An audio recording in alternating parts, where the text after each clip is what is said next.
அருட்பெருஞ்சோதி தனி பெரும் கருணை அருட்பெருஞ்சோதி தேவியுற்றொளிர் தரு திருவுடன் எனது ஆவியில் கலந்தொளிர் அருட்பெருஞ்சோதி எவ்வழி மெய்வழி என்ப வேதாகமம் அவ்வழி எனக்கருள் அருட்பெருஞ்சோதி மையமும் வானமும் வாழ்த்திட எனக்கருள் ஐயறிவளித்த அருட்பெருஞ்சோதி சாமாறு அனைத்தும் தவிர்த்திங்கு எனக்கே ஆமாறு அருளிய அருட்பெருஞ்சோதி சத்தியமாம் சிவ சத்திய ஈந்தெனக்கு அத்திரள் வளர்க்கும் அருட்பெருஞ்சோதி சாவா நிலை இது தந்தனம் உனக்கே ஆவா என அருள் அருட்பெருஞ்சோதி சாதியும் மதமும் சமயமும் பொய்யென ஆதியில் உணர்த்திய அருட்பெருஞ்சோதி மயந்திடில் சிறிதும் மனம் தளர்ந்து அஞ்சேல் அயந்திடில் என்றருள் அருட்பெருஞ்சோதி தேசுரத்திகள் தரு திருநெறி பொருளியல் ஆசுர தெரித்த அருட்பெருஞ்சோதி அருட்பெருஞ்சோதி அருட்பெருஞ்சோதி தனி பெரும் கருணை அருட்பெருஞ்சோதி தனி பெரும் கருணை அருட்பெருஞ்சோதி.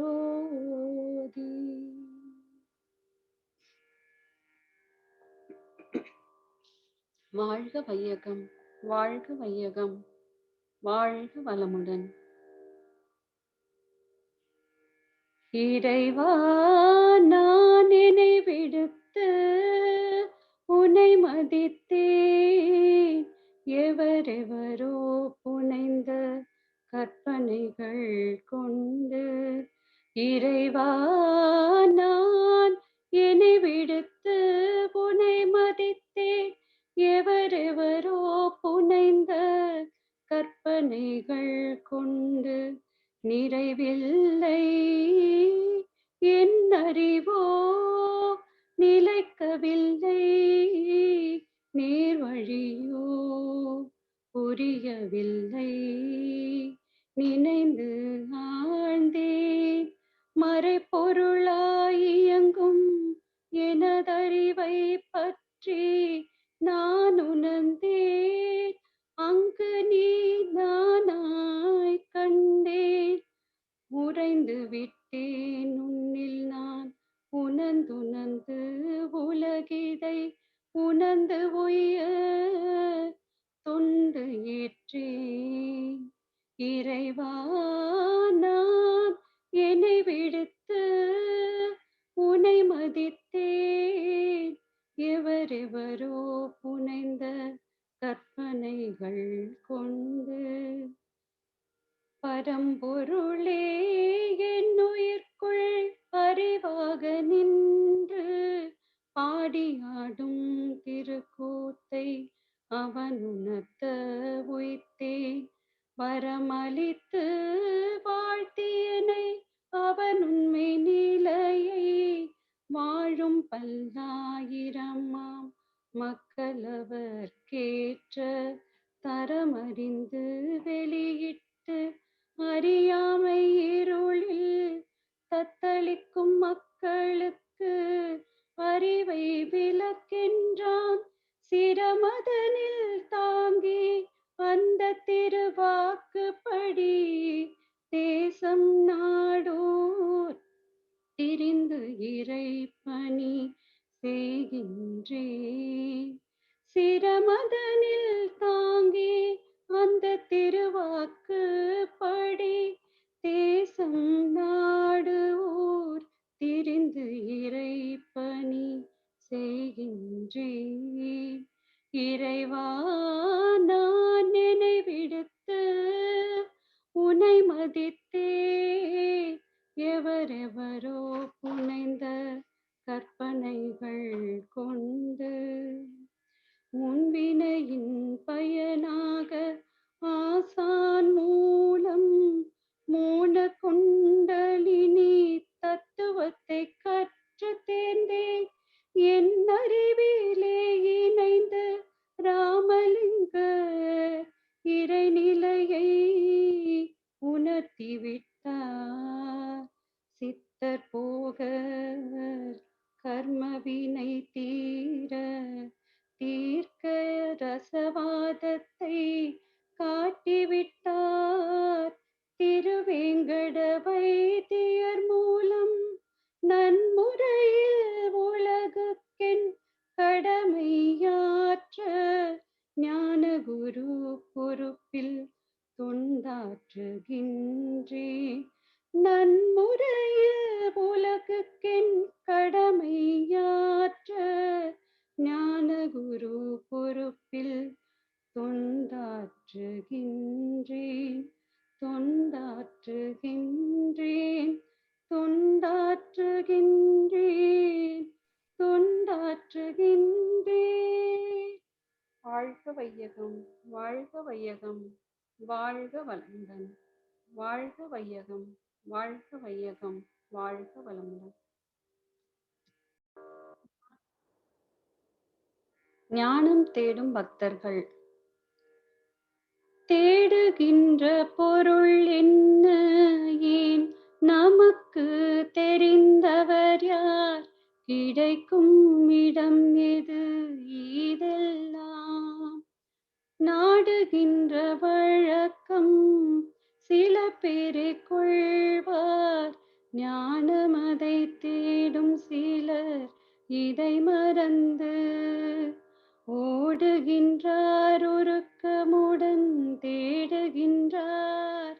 ஒடுங்கி நின்றறியும் அதை விரிந்து காணார்.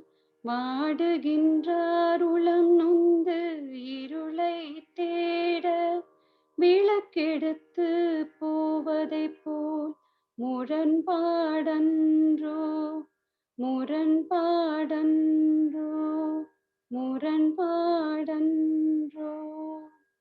வாழ்க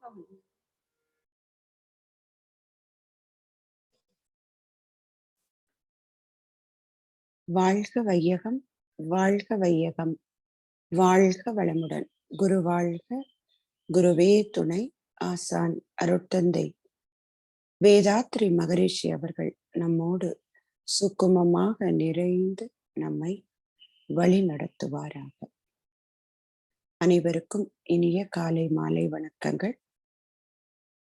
நல்லதொரு கருமையதவத்தை சிறப்பாக வழி நடத்திய ஞானாசிரியர் அருள்நிதி கோகுல்குமாரையா அவர்களுக்கும், குருவின் பாடலை அருமையாக இசைக்கூட்டி பாடிய ஞானாசிரியர் அருள்நிதி சங்கரி அம்மா அவர்களுக்கும் மனமார்ந்த நன்றிகளும் வாழ்த்துக்களும். அகத்தவம் என்ற தொகுப்பிலே மகரிஷி கொடுத்துள்ள இன்னும் ஒரு பாடல், ஞானம் தேடும் பக்தர்கள். இந்த உலகில் 6வது அறிவு எனும் சிறப்பான தன்னை அறியும் அறிவு பெற்று பிறந்த மனிதன், தன்னை அறிவதற்காகவே பிறப்பிக்கப்பட்ட மனிதன். அதற்கான வழிமுறையை தேடிதான் வாழ்ந்துகிட்டு இருக்கு.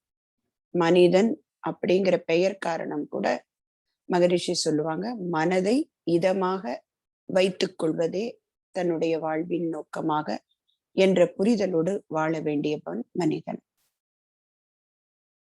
ஆனா அந்த இதத்தை பல இடத்துல தொலைச்சிடுறோம். எங்கே தொலைச்சோம் அப்படிங்கிற கேள்வி எழுகிறது. அப்ப ஏதோ ஒரு நாள் ஒரு சிறிய சந்தர்ப்ப நிகழ்ச்சி சிந்தனையில் உயர்த்தது இல்லையா? ஒவ்வொரு முறையும் பார்க்கிறோம். மனிதனுடைய அறிவினுடைய மேம்பாடுதான் அடுத்தடுத்த நிலை. ஒவ்வொரு மனிதருக்கும் ஒவ்வொரு விதமான ஒரு அறிவில் தெளிவு ஏதோ ஒரு நிகழ்வு கொடுக்கும். சுவாமிஜி சொல்லுவாங்க, அறிவறியும் முறைகள் பல. எப்படியெல்லாமோ ஒவ்வொருத்தர் அறிவை பெற்றுக்கொண்டார்கள். இந்த புலன்களினுடைய திறனை அறியும் காலத்திலே அந்த நிகழ்வுகளிலேயே காலம் போக்கியவர்கள் உண்டு.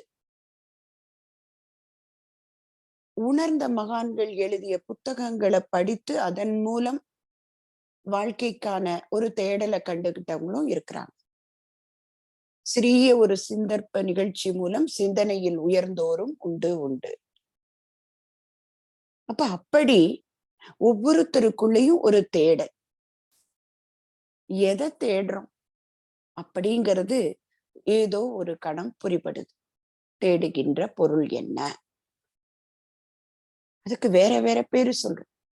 இதமா வாழணும்னு ஒரு மனிதன் வழியை தேடுறோம். வாழ்வின் நோக்கம் அறிந்து வாழணும் அப்படிங்கிறது ஒருவருடைய தேடல். இது வரைக்கும் போனதெல்லாம் போகட்டும், இனிமே என்னுடைய வாழ்க்கை பிறருக்கு துன்பம் கொடுக்காமல் துன்பம் நீக்கி வாழக்கூடிய வாழ்க்கையா வாழணும் அப்படின்னு நினைக்கிறாங்க ஒருத்தர். அப்ப அவங்களுக்கும் வாழ்க்கையில ஒரு தேடல். இப்ப இது எல்லாமே ஞானம் அப்படிங்கிற ஒரு கேட்டகரிக்குள்ள வருமா? அந்த ஞானம் அப்படின்னு சொல்றோமே, ஞானம் தேடும் பக்தர்கள் அப்படிங்கிற தலைப்புல இந்த பாடல் கொடுத்திருக்காங்க. ஞானம் என்றால் என்ன? அதற்கும் நமக்கு வேற யாரு டிக்ஷனரி? மகரிஷி தான். ஞானம் என்றால் என்ன?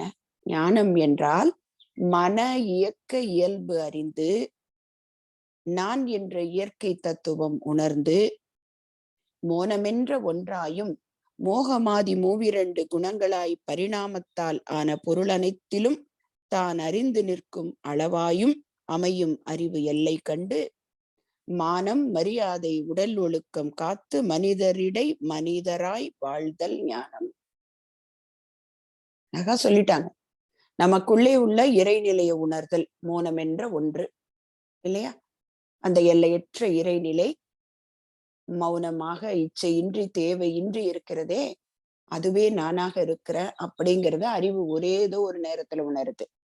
அப்படி இல்லாத காலத்துல அருகுணங்களின் வயப்பட்டு மோக மாதி மூவிரண்டு குணங்களாய் பரிணாமத்தால் ஆன பொருள் அனைத்திலும் தான் அறிந்து நிற்கும் அளவாயும் அறிவு எல்லை கண்டு ஒரு பொருள்லையோ நிகழ்ச்சிகள்லையோ மனம் ஒடுங்கி நிற்கின்ற போது அங்கே அறிவு எல்லைப்பட்டு அருகுணங்களின் வயப்பட்டு விடுகிறது. அப்ப அதையெல்லாம் தாண்டி இந்த மோனம் என்ற ஒன்றாக நமக்குள்ளே இருக்கிறதே, அதுதான் தாம் தேடுகின்ற பொருள். அப்படி தேடி கண்டுபிடிச்சுட்டா வாழ்க்கை எப்படி இருக்கும்? மானம் மரியாதை உடல் ஒழுக்கம் காத்து மனிதரிடை மனிதராய் வாழ்வோம். அந்த மனிதர்ங்கிறதுக்கான அடையாளம் என்ன? பிற உயிரின் உணர்வு கூர்ந்து உணர்ந்து ஒத்துதவும் பேராற்றல் கொண்ட உயிரினமே மனிதன் எனும் உயர் தோற்றம் அப்படின்னு இன்னொரு இடத்துல மனிதனுக்கான ஒரு விளக்கம் கொடுக்குறாங்க. அப்ப அப்படி வாழ்தல் ஞானம். இதை யாரு சொல்லி கொடுப்பாங்க? யாரு நமக்கு வழி காட்டுவாங்க? அப்படி ஒவ்வொரு மனிதருக்குள்ளேயும் ஒரு தேடல் இருக்கு. ஆனா சரியான இடம் கிடைக்க மாட்டேங்குது. சமீபத்துல கூட ஒரு விஷயம் கேள்விப்பட்டோம். ஒரு அன்பர் சொன்னாங்க, நாங்களும் தவமெல்லாம் கத்துக்கிட்டு செய்யறோங்க. எப்படி செய்யறீங்க? யூடியூப்ல பார்த்து செய்யறோம். நமக்கு ஒரு பெரிய ஆச்சரியமாக இருந்தது. தேடுகின்ற பொருள் என்ன? கிடைக்கும் இடம் ஏது? நமக்கு தெரிந்தவர் யார்?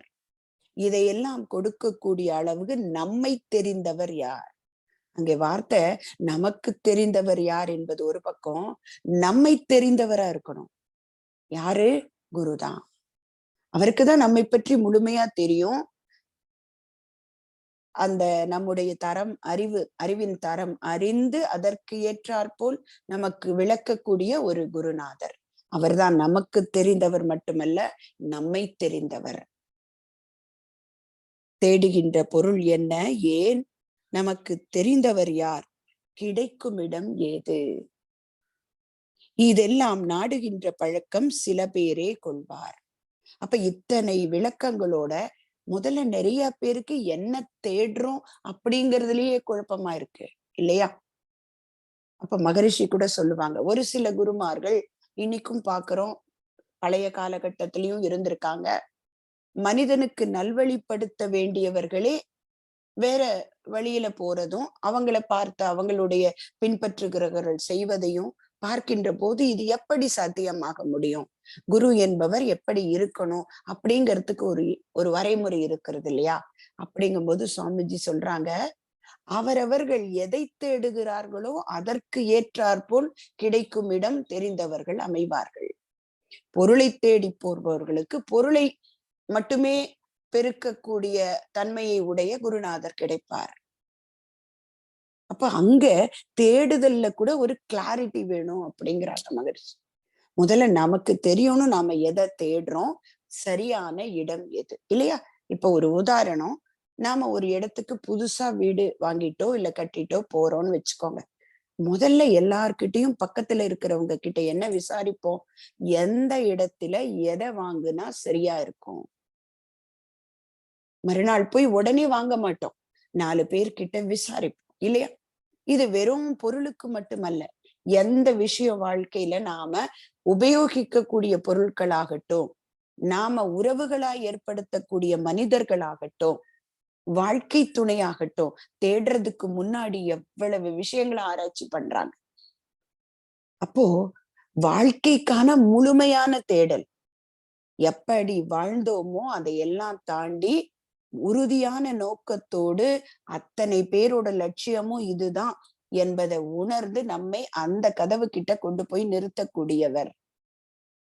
அப்படிப்பட்ட குருநாதர் யார் என்பது தெரியாம போக முடியுமா?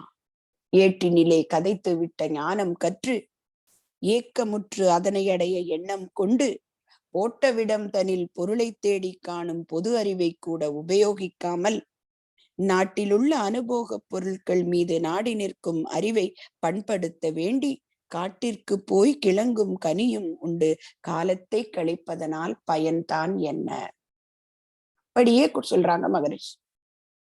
ஏதோ ஒருத்தர் சொன்னாங்க, அதை படிச்சோம், தேடி அந்த குருவினுடைய தன்மையை உணர்ந்து கொள்ளாமல் ஒரு பயிற்சியை எடுத்துக்கொண்டு செய்கின்ற போது எப்படி இருக்குங்கிறாங்க.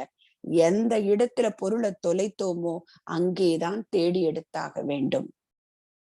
ஆனா ஒரு சில இடம் அமைதியை தேடி எங்கேயோ சென்று அமர்ந்து தேடிக்கொண்டிருக்கிறாங்க.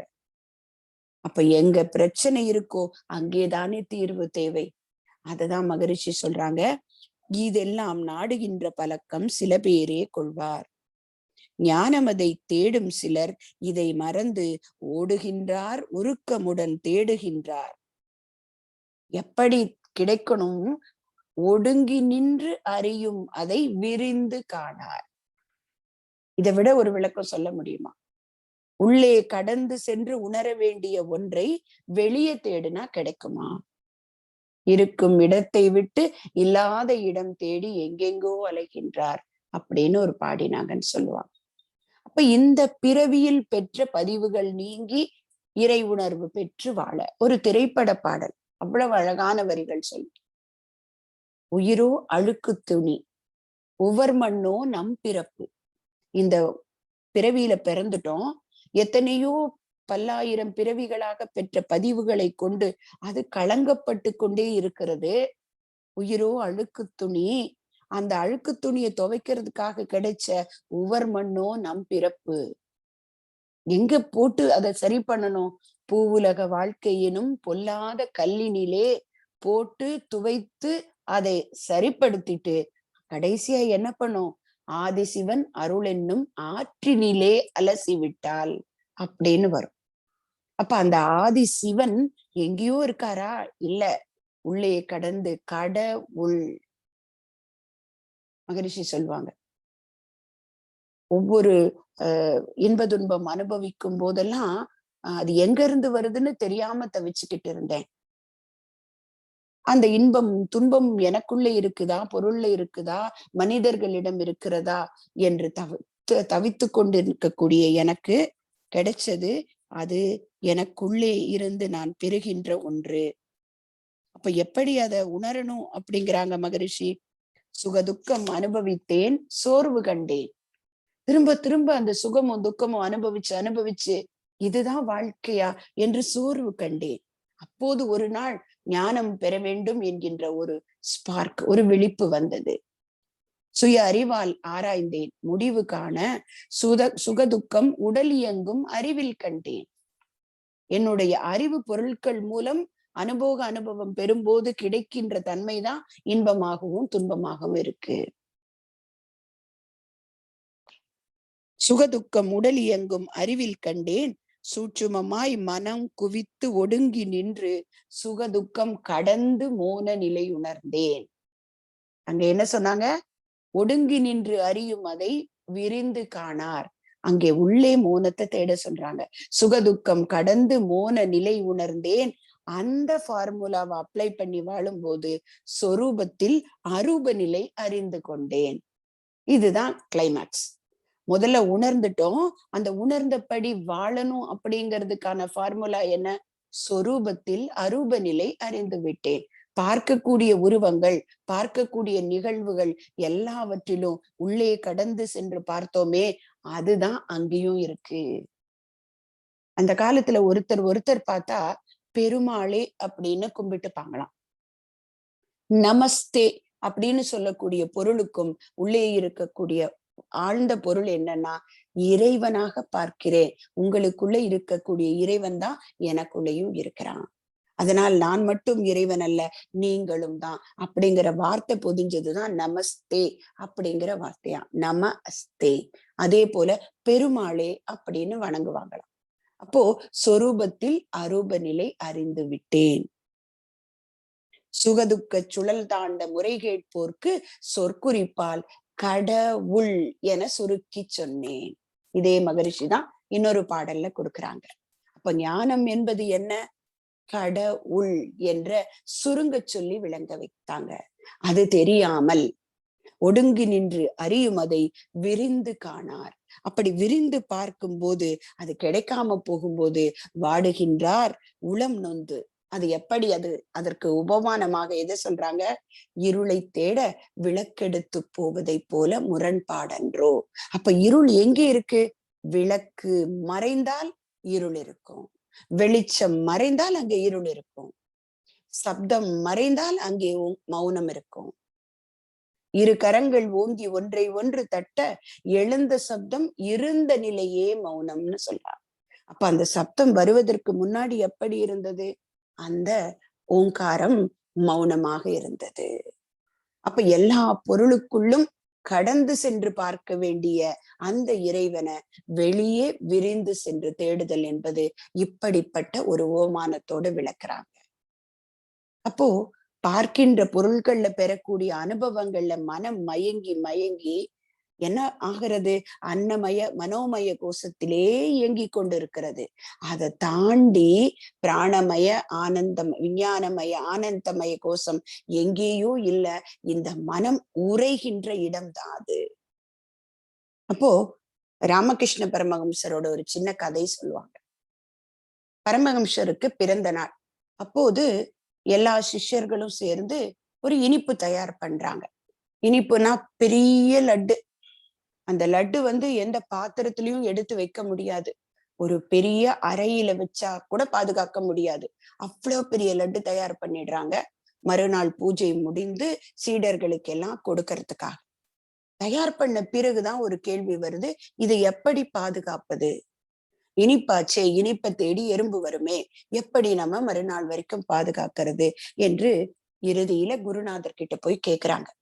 இதை எப்படி பாதுகாக்கிறது குருவேன்ன போது அவர் சொல்றார், நீங்க லட்டு தயார் பண்ணினீங்க இல்லையா, அதுல மிச்சம் இருக்கிற சர்க்கரைய இந்த லட்டை சுத்தி ஒரு வட்டமாக ஒரு இலைக்கோடு போல போட்டு விட்டுடுங்க அப்படின்னு சொல்றார். அது மட்டும் சொல்லல, நீங்க தயார் பண்ணதுல ஒரு சின்ன லட்டை இந்த பெரிய லட்டுக்கு மேல வச்சிடுங்க அப்படின்னு சொல்றாங்க. இவங்களுக்கு புரியல. எறும்பு வராம இருக்கிறதுக்கு காப்பாத்த சொன்னா எறும்புக்கு உணவை போட சொல்றாரே குருநாதர். இருந்தாலும் குரு சொல்லிட்டார், அது சாசனம், அதனால அதே போல வச்சிடுறாங்க. மறுநாள் போய் பார்த்தா அத்தனை எறும்பும் அந்த சர்க்கரையிலேயே தன்னுடைய வாழ்க்கைய அப்படியே திளைத்து கொண்டு இருக்கிறது. ஒரு எறும்பு கூட சர்க்கரையை தாண்டி லட்டு கிட்ட போகல. ஆச்சரியம் எல்லாருக்கும். எப்படி குருவுக்கு மட்டும் இப்படி ஒரு ஐடியா வந்தது?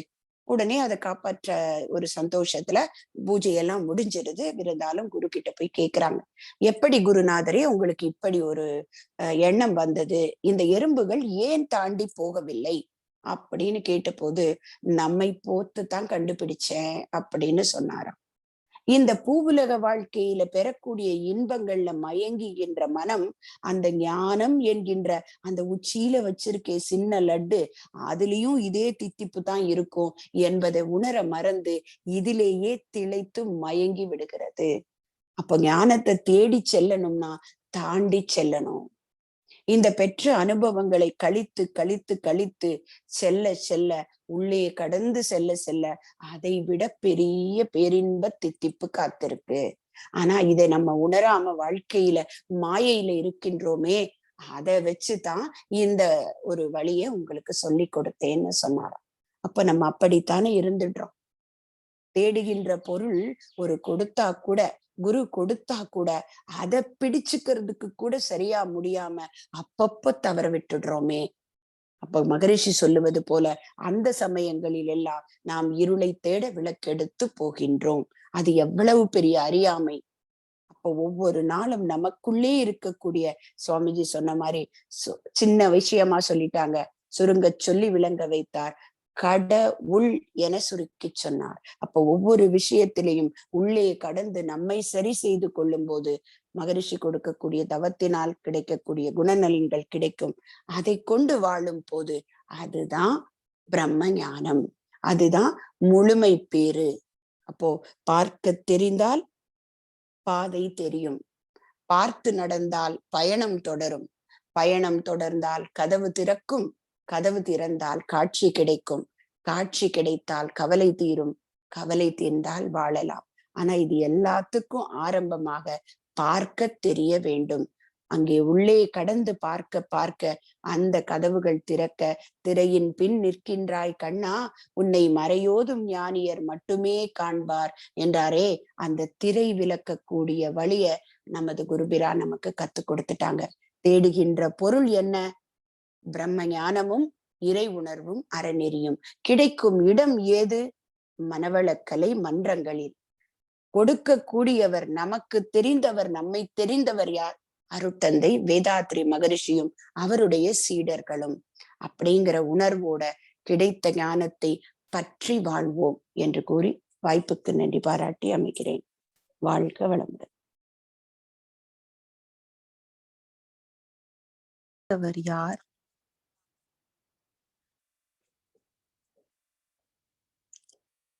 ஞானம் தேடும் பக்தர்கள். தேடுகின்ற பொருள் என்ன? ஏன்? நமக்கு தெரிந்தவர் யார்? கிடைக்கும் இடம் எது?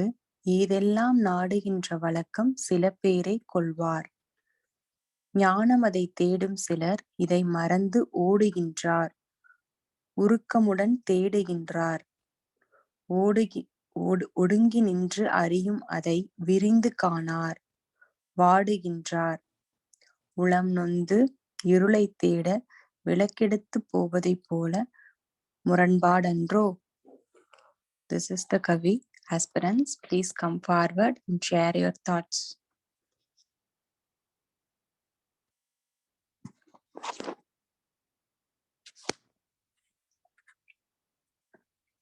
Anandi Amma, could you share, Amma? Be blessed by the divine. This Kavi, this poem, Swamiji gives how we are searching in our life without any goal, without any aim. Without any aim, we started in our education also. We don't know any particular aim, but we are studying. As it goes, we are go beyond that. And sometimes we never satisfied what we studied, where we work, and what we earn, like that. Our life is always somewhat, somebody will lead us, somebody will guide us, somebody will tell us. It will go beyond that only. Like that here in Jnanam also, in wisdom searching also. We don't know what we are searching, why we are searching, and who will give that, where we can get it. Somewhat we didn't plan all these things, but we are searching. There is a story. One person is searching in the street light, something, what he lost in his life, somewhat some modaram or something. He's searching in that light. Somebody crossing that way, asking him, what you're searching? I am searching the gold ring. Okay, where did you lost it? I lost it in my house. Then why you are searching here? Oh, I got light only here. He's answering. Like that, we lost in our life somewhere. Again and again we are given birth, searching, what searching we don't know, and again the birth continues. Like that, continuous birth is the search. But here Swamiji tells us, so many persons in this world, they forgot and run behind the material life. Somewhat they search for that material life. This search should be inwards. You have to turn your mind towards yourself and travel inside. Then only you can reach that, you can get that, you attain that peacefulness, attain that ecstasy, attain that ananda state of ecstasy. But we are traveling outside, never ever we attain that. Like that, Swamiji says, you are searching for the darkness, but you are with a torchlight in your hand. How can you? Once you light the torch, the darkness will go away. Never ever you'll reach the goal. Like that is explaining in this poem. Only you have to travel inside and search. You must know what to search, how to search, where we can get. Like that, with determination, you can find out inside you by traveling inside. Thank you, Amma. Thank you, Amma. Very clear explanation, Amma. You shared nice example, Amma.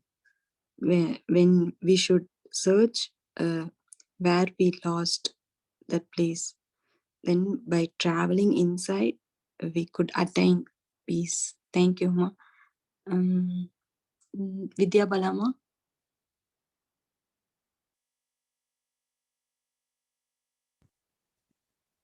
Yes, Amma, be blessed by the divine. Yeah, as Amma was saying, the same thing. What this poem is explaining, what I understood is Maharishi is talking about everyone. We are generally, the humans are in need of peaceful life. So they'll be looking for how to attain that. For that, they'll be like looking and going here and there, like what they want, why they should get, how, like that they are going in search. Not everyone are looking for that actually. Only few of them in looking and searching for that peaceful life. Why the peaceful life is necessary? Mahan is saying, Maharishi is saying, who is keeping their mind in calm and peaceful stage. They are called as a human or a man. Or else, if we think we are having that desires and all the 6 temperaments. In that condition, we won't be, as a human, we won't be having the peace of mind. So that is equivalent to the um, animal way of life, right?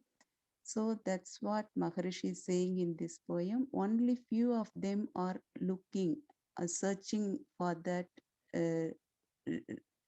truthfulness or the divinity, which is nothing but the wisdom. So where we should look for it, Maharishi is giving the way. Travel inward. Look, keep yourself looking in the broader way, broader view. Only in that condition we can attain peace, because it is inside inside of every one of us. But as a human, we are not knowing that. In that condition, we are going outward and looking for that. In that condition, they are getting tired, and also they are not. The mind is also in. They are not in the peaceful stage. They are losing themselves. So to get the clarity, we have to learn the meditation and travel inward, or else Maharishi is saying, without this, we as a human holding the light within us and looking for the darkness. Darkness is nothing but the inward travel divinity, the Aruba Nilai.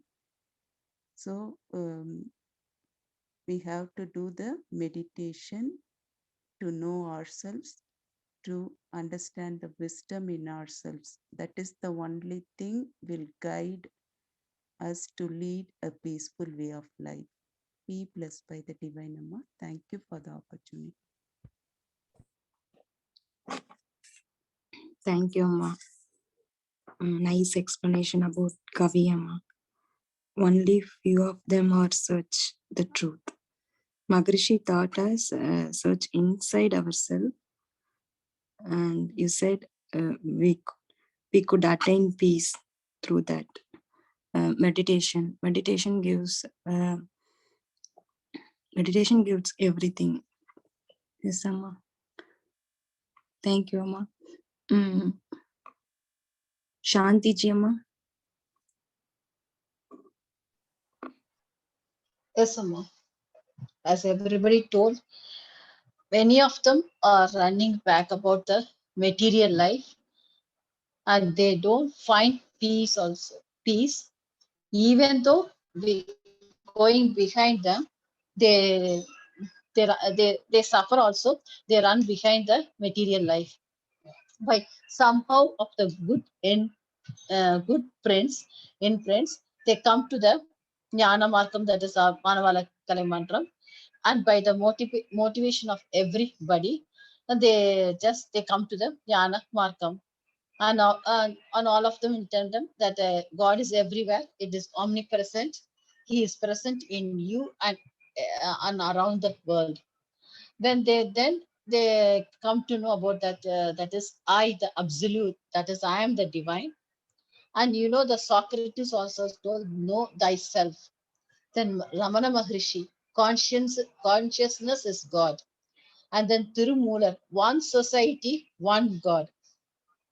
So with this quotation, if we guide these aspirants who are suffering going behind the material life, they just come and they go inward and do the meditation, and then they are possible to understand the realization of God, and they come to know the understanding of truth, universe, life, and knowledge. Thank you, Ma. Be blessed by the divine. Thank you, Amma. Be blessed by the divine. Yes, Amma. Manavalai Kalai gives everything. So we do meditation leads and guide us. Thank you, Amma. I would like to share my view about this Kavi. we should know what we search and what we search, and we should be clear on these 3 questions. That is, what we search, why we search, and where can we get. The solution is our Manavalakalai Mandram. When we do meditation regularly, it shows who am I, and we could realize ourselves. This is what my understanding. Thank you, everyone. Let us conclude our session with blessings for the world. Let us invite Arulnidhi Shanti Ji Amma to sing Blessing for the World. Yes, Amma. Blessings for the world. May rain pour on all parts of the world timely and sufficiently. May food grains grow abundantly to the satisfaction of living beings. May the leaders of all nations progress in spiritual knowledge and do good services to humanity. May the whole world enjoy prosperity, happiness, and peace. May the whole world enjoy prosperity, happiness, and peace. May the whole world enjoy prosperity, happiness, and peace. Thank you, Ma. Be blessed by the divine. Thank you, Amma. Be blessed by the divine. Let us bless all the participants, those who sang God salutation, Guru salutation, and blessing for the world. By the grace of divine power, all of their family may enjoy good health, long life, enough wealth, prosperity, wisdom, and peace. With this, we conclude today's session by the grace of God and Guru. Thank you all for giving this wonderful opportunity. Be blessed by the divine. Thank you, Ma. Be blessed by the divine. Thank you, Amma. Be blessed by the divine, Amma. Thank you, Amma. Be blessed by the divine. Thank you, Amma. Be blessed by the divine, Amma.